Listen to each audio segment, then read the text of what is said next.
Night falls early in a Viking winter. By late afternoon, the world is already disappearing into darkness. Outside the longhouse, snow drifts across frozen ground beneath winds strong enough to strip heat from exposed skin within minutes. The temperature continues falling hour after hour as the land hardens into ice. No streetlights, no glass windows, no electric heat, only darkness, cold, and the knowledge that the night will last until morning. Inside the longhouse, an entire family prepares to sleep. Grandparents, parents, children, farm workers, sometimes more than 20 people beneath a single roof. Along the far end of the structure, cattle shift slowly in the shadows, their breath rising into the smoky air. A fire crackles weakly at the center of the room, but the flames are already dying lower. And yet, nobody adds more wood. Because the Vikings understood something most people today do not. Keeping a building warm and keeping a human alive are not the same thing. By modern standards, the Viking longhouse should have been lethal during winter. The walls leaked smoke, the air burned the lungs. Frost sometimes formed along the interior edges of the roof. There were no insulated bedrooms, no sealed chimneys, no furnaces, no modern blankets thick enough to guarantee safety through an entire Nordic night. And sleep itself made everything worse. The moment the human body falls asleep, it begins losing heat faster. Metabolism slows, muscles stop moving, body temperature drops naturally as the brain shifts into its nightly cycle. In freezing climates, those hours before dawn become the most dangerous part of the entire day. And yet the Vikings survived winters for centuries in conditions that should have killed them. Not because they were immune to the cold, not because they were stronger than everyone else, but because they engineered an entire system designed to keep sleeping human bodies alive through the longest nights on Earth. To understand how the Vikings survived winter nights, the first thing you must understand is this. Cold does not kill most people instantly. It kills them slowly. Modern survival films often portray freezing as a dramatic collapse into snow, but real hypothermia is quieter and far more deceptive. The human body is constantly losing heat to the environment around it. Every breath carries warmth outward. Every exposed surface radiates energy into the colder air. As long as the body can replace that heat through movement, food, and metabolism, survival remains possible. Sleep changes the equation completely. At night, the body begins shutting systems down to conserve energy. Core temperature naturally drops during sleep. Blood circulation to the hands and feet decreases. Muscles stop generating movement-based heat. Metabolism slows. The body enters its most thermally vulnerable state precisely when the surrounding environment becomes coldest. And in the Viking world, the hours before dawn could be deadly. During winter in Scandinavia and the North Atlantic, temperatures often fell far below freezing overnight. Wind pushed through gaps in timber walls and turf roofs.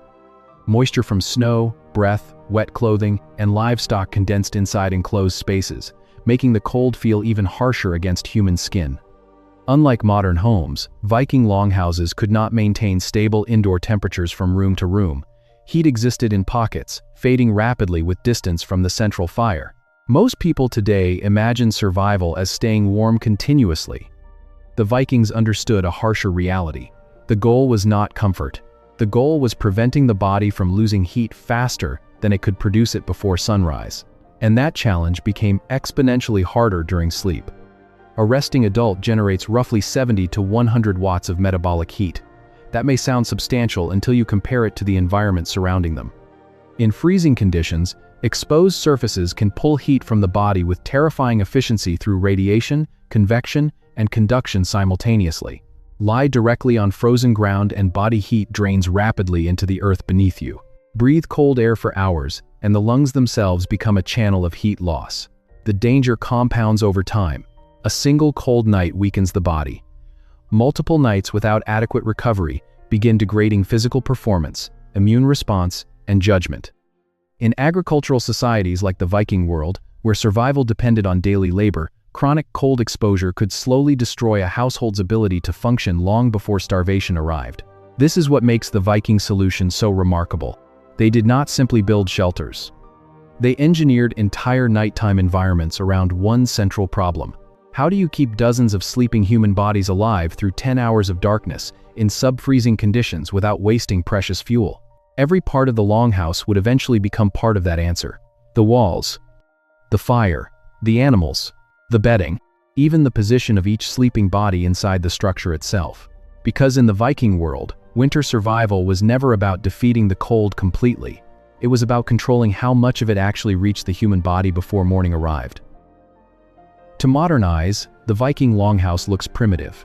A low wooden structure buried beneath turf and earth, smoke leaking from openings in the roof, darkness pooled in the corners, no glass windows, no stone fireplaces, no insulation in any modern sense of the word. But that first impression is deeply misleading. The Viking longhouse was not simply a building. It was a machine designed to manage heat. Across Scandinavia, Iceland, and the North Atlantic settlements, longhouses varied in size and material depending on local resources. Some were built primarily from timber. Others, especially in Iceland where large trees were scarce, relied heavily on turf, stone, and packed earth. But despite those differences, the underlying principle remained remarkably consistent. The structure itself functioned as a massive thermal reservoir. The walls were often extraordinarily thick, especially in turf-built settlements. In some Icelandic longhouses, turf walls exceeded 2 m at the base. Layer upon layer of compressed earth, roots, and vegetation formed dense barriers around the living space. To modern engineers, this creates something immediately recognizable: thermal mass. Thermal mass does not generate heat. It stores it.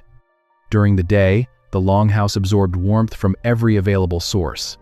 The central fire radiated heat outward into the walls and floors. Human bodies released metabolic warmth continuously into the enclosed space. Livestock added even more heat deeper within the structure. Slowly, hour after hour, the dense walls absorbed that energy and held it within their mass. Then, night deepened. The fire burned lower, outdoor temperatures collapsed. The wind intensified beyond the walls, and the longhouse began releasing its stored heat back into the interior. Not quickly, slowly, evenly, like a giant thermal battery discharging through the night. Modern passive heating architecture uses the exact same principle. Materials with high thermal mass reduce temperature swings by absorbing heat when energy is abundant and releasing it gradually when conditions cool. The Vikings did not understand the physics mathematically, but through centuries of trial and error, they learned how to shape buildings that stabilized indoor temperatures against brutal environmental extremes. The roof amplified this effect. Above the wooden rafters lay layers of birch bark and thick sod roofing, often with living grass growing directly on top. From a distance, some longhouses appeared almost fused into the landscape itself, as though the earth had folded upward into shelter. But the sod roof served a critical thermal purpose. The dense vegetation trapped air within its root systems while reducing heat transfer through the ceiling. This mattered enormously, because heat naturally rises. Without insulation overhead, the warmth generated inside the longhouse would vanish rapidly into the freezing Nordic air. Instead, the roof slowed that escape, forcing much of the heat to remain lower inside the occupied space, where human bodies actually needed it. And the Vikings were careful about something else modern people rarely consider. They did not try to heat the entire structure equally. That would have been impossible. Instead, they concentrated warmth near the places where people actually slept. Sleeping benches lined the sides of the main hall, elevated above the cold ground. The hottest air from the central hearth remained closer to these raised platforms, while colder air settled lower near the floor. In some settlements, enclosed bed compartments created even smaller insulated pockets within the larger building. The goal was never making the room comfortable. The goal was reducing nightly heat loss just enough to keep the body stable until morning. Step inside such a structure during winter, and the experience would feel overwhelming to modern senses. Smoke drifted beneath the rafters in slow-moving layers. Firelight flickered weakly across timber beams blackened by years of soot. The smell of damp earth mixed with wood smoke, animal heat, wet wool, and human breath. And yet, within that dim enclosure, something remarkable was happening. The building itself was helping human bodies survive the night. Every wall held stored warmth. Every roof layer slowed heat escape. Every surface absorbed energy during the day and returned it slowly through the darkness. The Vikings were not sleeping inside ordinary shelters. They were sleeping inside carefully engineered thermal ecosystems designed to fight the deadliest hours of winter itself. But the longhouse had a problem. Thermal mass can only store heat that already exists. The walls could absorb warmth. The roof could slow heat loss. The structure could stabilize temperature swings across the night. But none of that mattered without a steady source of energy feeding the system from within. And the true source of that energy was not the fire. It was the animals. To modern audiences, the idea sounds almost unthinkable. Inside many Viking longhouses, humans and livestock shared the same structure throughout winter. Cattle, sheep, goats, pigs, and sometimes horses occupied separate sections of the building beneath the same roof as the family itself. At first glance, this appears primitive. In reality, it was brilliant thermal engineering. Every living creature constantly produces heat through metabolism. The process is unavoidable. Animals consume calories, convert food into energy, and release a portion of that energy as body heat every second they remain alive. Modern agricultural science allows us to measure this output precisely. A resting adult human generates roughly 100 watts of heat. A single cow can produce more than 1,500 watts continuously. That means one animal generated as much thermal energy as more than a dozen fully grown humans combined. And unlike a fire, the animal never truly shut off. It breathed. It metabolized. It radiated warmth hour after hour through the freezing night. Imagine the effect inside a semi-sealed longhouse during winter. 5 cows alone could release over 7,000 watts of continuous heat into the structure. Add sheep, goats, pigs, dogs, and dozens of human occupants, and the building itself slowly transformed into a living biological furnace. Every breath added moisture and warmth to the enclosed air. Every animal body became another heat source, feeding the thermal mass of the walls and floors. The Vikings understood this intimately. Their livestock were not simply future meat supplies waiting for slaughter in spring.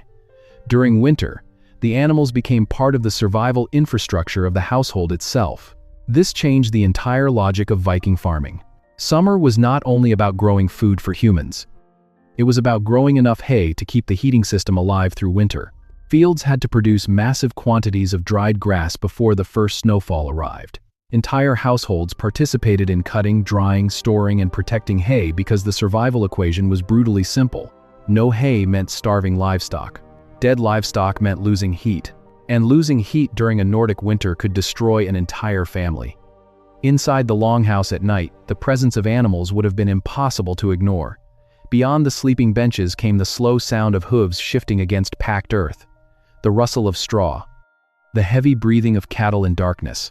Warm moisture drifted into the smoky air while the smell of manure mixed with wet wool and burning wood. To modern people, the environment would feel filthy and claustrophobic. To the Vikings, it felt alive, because every animal inside that structure was helping push back against the cold waiting beyond the walls. And perhaps most remarkably, the system worked continuously without requiring additional fuel consumption inside the house itself. Firewood was precious, especially in places like Iceland where timber resources were limited. But livestock converted stored summer grass directly into heat around the clock with no human intervention once fed. The longhouse was no longer just architecture. It became a hybrid survival system combining biology and engineering together beneath a single roof. The walls stored warmth.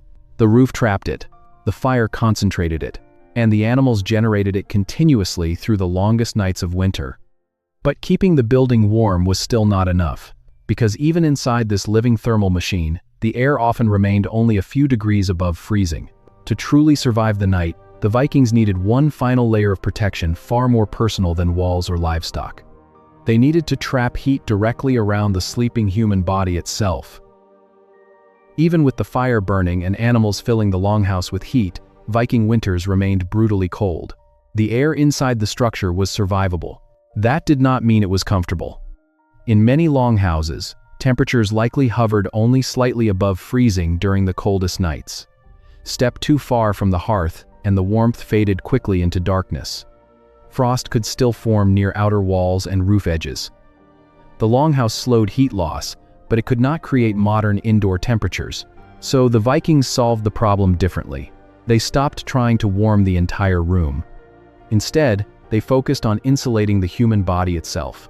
This is where Viking winter survival becomes surprisingly sophisticated. Archaeological evidence from Scandinavia and Iceland reveals that sleeping areas inside longhouses were carefully designed thermal zones rather than simple places to lie down. Raised wooden platforms lined the sides of the hall, lifting sleepers away from the frozen ground below. That elevation mattered enormously. Cold earth drains body heat through conduction with terrifying efficiency. Lie directly against frozen ground and warmth flows rapidly outward from the body into the colder surface beneath it. Even today, modern survival training teaches that insulation from the ground is often more important than insulation from the air itself. The Vikings understood this through experience. By sleeping on elevated benches packed with insulating material like straw, wool, or animal hides, they reduced one of the largest sources of nighttime heat loss. But the real breakthrough was what surrounded the sleeper. Layer upon layer of insulation. Wool garments remained on even while sleeping. Thick cloaks doubled as blankets. Animal furs trapped warm air close to the skin. In wealthier households, down-filled bedding created astonishingly effective insulation systems centuries before modern winter duvets existed. One of the clearest pieces of evidence comes from the famous Osberg ship burial in Norway dated to the early 9th century. Archaeologists uncovered enormous quantities of down feathers among the grave goods, roughly 31 kilograms in total. For comparison, a modern high-quality down comforter may contain around 1 kilogram of filling. The Vikings were not casually stuffing feathers into bedding. They were engineering insulation. Down is extraordinarily effective because its microscopic structure traps countless pockets of air. That trapped air slows heat transfer away from the body, creating a stable layer of warmth surrounding the sleeper. Modern cold weather gear still relies on the exact same principle today. And the Vikings combined this with another crucial advantage: shared body heat. Entire families often slept within the same enclosed space, sometimes in extremely close proximity. Multiple bodies radiating warmth into shared bedding dramatically improved heat retention across the night. In some reconstructed interpretations of Viking-age sleeping arrangements, enclosed box beds may have functioned almost like insulated chambers within the larger longhouse. Small spaces are easier to warm. A single sleeping body releases roughly as much heat as a modest incandescent light bulb. Several bodies sleeping together beneath layered insulation create a surprisingly stable pocket of warmth, especially inside a semi-sealed structure already retaining heat from fires and livestock. Now imagine the full system working together during the darkest hours before dawn. The fire has burned low. Outside, wind drives snow against the turf walls. Inside the longhouse, smoke hangs motionless beneath the rafters, while animals breathe steadily in the shadows. The walls slowly release stored warmth gathered throughout the day. Beneath heavy layers of wool, fur, and down, families lie packed together along raised benches, preserving every possible degree of body heat through the night. The room itself is still cold, but around each sleeping body exists a carefully engineered microclimate. That distinction changes everything. The Vikings were not attempting to conquer winter entirely. That would have been impossible. Instead, they controlled how quickly heat escaped from the human body during its most vulnerable hours. Every layer mattered. The benches, the furs, the wool, the feathers, the shared warmth of nearby bodies. Even the enclosed architecture surrounding the sleeper itself. Because surviving a Viking winter was never about creating comfort. It was about slowing heat loss just enough for the body to outlast the night until morning returned. But the Viking solution came with a cost paid in every breath. The same longhouse that protected families from freezing also trapped something else inside its walls: smoke. Modern people often imagine smoke as little more than discomfort, an annoyance that stings the eyes before drifting harmlessly away. Inside a Viking longhouse, it became part of the environment itself. There was no true chimney. A proper chimney would have carried heat upward and out of the building far too efficiently. In a world where every degree of retained warmth mattered, that kind of heat loss was dangerous. Instead, smoke escaped slowly through small roof openings, gaps between timbers, or simple ventilation holes cut into the structure. The system was intentionally inefficient, and that meant much of the smoke stayed inside. Throughout winter nights, wood fires burned continuously at the center of the longhouse. Thick turf walls trapped warmth effectively, but they also trapped airborne particles, moisture, and carbon monoxide. Smoke accumulated beneath the rafters in heavy layers that drifted slowly through the enclosed space hour after hour. The result would have been overwhelming to modern lungs. Eyes watering constantly, throats burning. The smell of smoke embedded permanently into hair, skin, wool, bedding, and timber. Recent experimental archaeology has made the danger measurable. Researchers living inside reconstructed Viking-style longhouses monitored air quality using modern instruments. the results were alarming. Fine particulate pollution inside these structures often exceeded modern safety recommendations by enormous margins, especially during cooking or periods of poor ventilation. And the danger was not only discomfort. Smoke damages the body slowly. Tiny airborne particles penetrate deep into the lungs where they trigger chronic inflammation and reduce respiratory efficiency over time. Carbon monoxide exposure interferes with the blood's ability to carry oxygen. Long-term exposure increases risks of respiratory disease, cardiovascular problems, headaches, fatigue, and permanent lung damage. The Vikings almost certainly suffered these consequences, and yet they accepted them willingly, because the alternative was worse. Fresh air sounds desirable until you place yourself inside a freezing Nordic winter. Every increase in ventilation meant more precious heat escaping the structure, more cold air entering through the openings, more fuel required to maintain survivable temperatures. A perfectly ventilated longhouse would have been cleaner, but also far colder. The Vikings faced a brutal engineering trade-off: retain heat and poison the air slowly, or clear the smoke and risk freezing during the night. They chose heat, again and again, generation after generation. This is one of the reasons the Viking longhouse deserves to be understood not as primitive ignorance, but as calculated survival design. The people living inside these structures were not unaware of the smoke. They experienced its effects constantly. They coughed, their eyes burned, their lungs suffered through long winters. But they also understood something fundamental about survival in extreme climates. Immediate threats matter more than distant ones. Smoke might damage the body over decades. Freezing could kill you before sunrise. And so the longhouse became a carefully balanced compromise between two different forms of danger. The structure trapped enough heat to preserve life, while venting just enough smoke to avoid immediate suffocation. It was never healthy by modern standards. It was survivable. Inside those dim interiors, Viking families slept surrounded by warmth, animals, smoke, damp wool, and stale air because the system had been optimized for one overriding priority: keep the body alive through the night first. Deal with the consequences later. But even this entire thermal system, walls, fire, animals, insulation, and trapped heat, still depended on one final requirement: fuel, not for the fire, for the human body itself. A Viking winter demanded enormous amounts of energy from the human body. Every hour spent in the cold forced the body to burn calories simply to maintain a stable internal temperature. The colder the environment became, the harder the body worked. Muscles generated heat through subtle tension and movement. Metabolism accelerated. Fat reserves were consumed steadily across the winter months. In many ways, the human body itself became part of the longhouse heating system. And like every furnace, it required fuel. This is why Viking winter diets were so heavy in fat, protein, and preserved foods. Survival was not only about avoiding starvation. It was about maintaining enough metabolic heat production to survive long nights in freezing conditions. Modern people often associate winter survival with dramatic hunting scenes, but most Viking households survived through preparation, storage, and preservation long before the snow arrived. Summer and autumn were seasons of accumulation. Meat was smoked or dried. Butter and cheese were preserved with salt.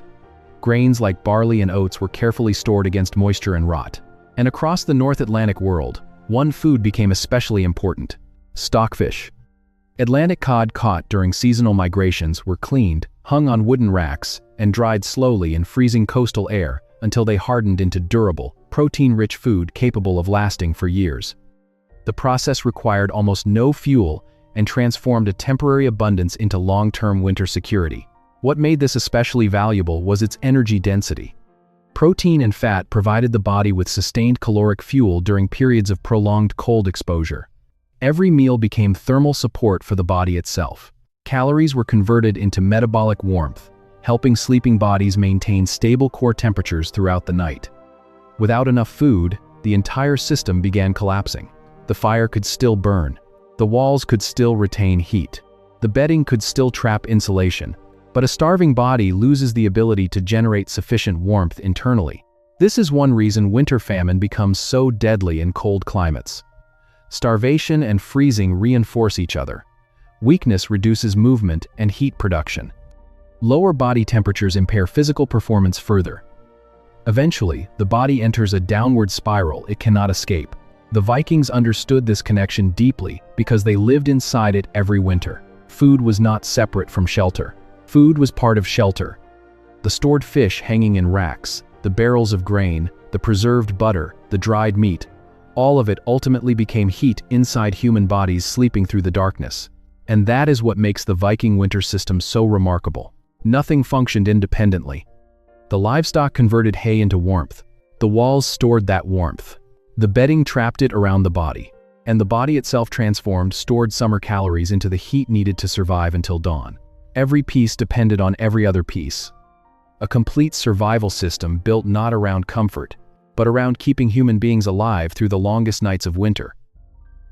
But Viking winter survival depended on more than architecture, animals, and insulation. It also depended on people staying together. Modern culture often treats sleep as something private. Separate bedrooms, personal space, isolation behind walls and doors. The Viking world operated very differently, especially during winter. Inside the longhouse, survival was communal. Families slept side by side along shared benches running the length of the structure. Children remained close to parents. Elders stayed near the warmth of the central living space. Workers, relatives, and household members occupied the same enclosed environment night after night for months. This arrangement was practical. Multiple sleeping bodies concentrated heat into smaller areas, improving overall warmth retention beneath shared furs and wool blankets. The closer people slept together, the easier it became to preserve body heat through the coldest hours before dawn. But the benefits were not only physical. Winter isolation places enormous strain on the human mind. Long periods of darkness disrupt sleep cycles, increase stress, and erode morale even in modern societies equipped with electric lighting and heated buildings. For the Vikings, winter confined entire households indoors for extended periods beneath smoke-filled roofs, with little daylight and few opportunities to travel safely. The Longhouse countered this isolation by forcing constant proximity. People worked together, ate together, slept together, and perhaps most importantly, they listened together. As darkness settled outside, the interior of the Longhouse became a place of storytelling, games, memory, and shared identity. Archaeologists have uncovered gaming pieces and boards throughout Viking settlements, evidence of organized social activity during winter confinement. Oral storytelling traditions preserved history, law, mythology, and family lineage across generations. These stories were more than entertainment. They were psychological infrastructure. Inside the darkness, stories reminded people who they were, where they came from, and why survival mattered. They transformed winter from meaningless suffering into something shared collectively by the household. Imagine the final moments before sleep inside the Longhouse. The fire burns low. Smoke drifts overhead in slow layers. Somewhere deeper in the structure, cattle shift quietly in the dark. Beneath thick wool and fur coverings, bodies lie close together along the sleeping benches while a single voice continues speaking beside the fading firelight. Outside the walls, winter remains immense and merciless. But inside, warmth is not coming from one source alone. It comes from walls, animals, food, blankets, stories, and from the simple fact that nobody faces the darkness alone. Because the Vikings understood something many survival systems throughout history eventually rediscovered. Human beings survive harsh environments far more effectively when they endure them together. Step back for a moment and look at the full system together. The Vikings did not survive winter because they possessed some mysterious resistance to the cold. They survived because every part of their world worked together with remarkable precision. The Longhouse stored heat inside thick turf walls and heavy earth floors. Livestock transformed summer hay into thousands of watts of continuous warmth. Fires concentrated heat into the center of the structure, while sod roofs slowed its escape into the frozen night. Raised sleeping benches reduced heat loss to the ground. Wool, fur, and down trapped warmth directly around the body itself. Preserved food fueled the human metabolism that kept every sleeper alive until morning. Even the social structure mattered. Families slept together, worked together, shared stories together. The entire household functioned as a single survival unit confronting winter collectively rather than individually. And perhaps most remarkable of all, the Vikings achieved this without modern science. They did not understand thermodynamics, metabolic heat transfer, insulation theory, or air quality measurements in mathematical terms. But through centuries of brutal experience, they learned which systems preserved life and which ones failed. Over generations, those lessons became architecture, habits, traditions, and social organization. The result was one of the most effective winter survival systems of the pre-industrial world. Not comfortable, not healthy, but astonishingly resilient. The smoke damaged their lungs. The darkness weighed on the mind. The cold never truly disappeared. It lingered just beyond the walls every night, waiting for the fire to weaken, the animals to die, or the food stores to run empty. But the system held, again and again, winter after winter, and that may be the strangest lesson hidden inside the Viking longhouse. The Vikings did not survive by defeating nature outright. They survived by understanding its rules and designing their lives around them. Every layer of their world reduced heat loss just enough. The walls, the animals, the bedding, the calories, the shared warmth of sleeping bodies. Individually, none of these things seem extraordinary, but together, they formed something far more powerful. A complete survival system engineered to keep human beings alive through some of the longest, coldest nights on Earth. And for centuries, it worked.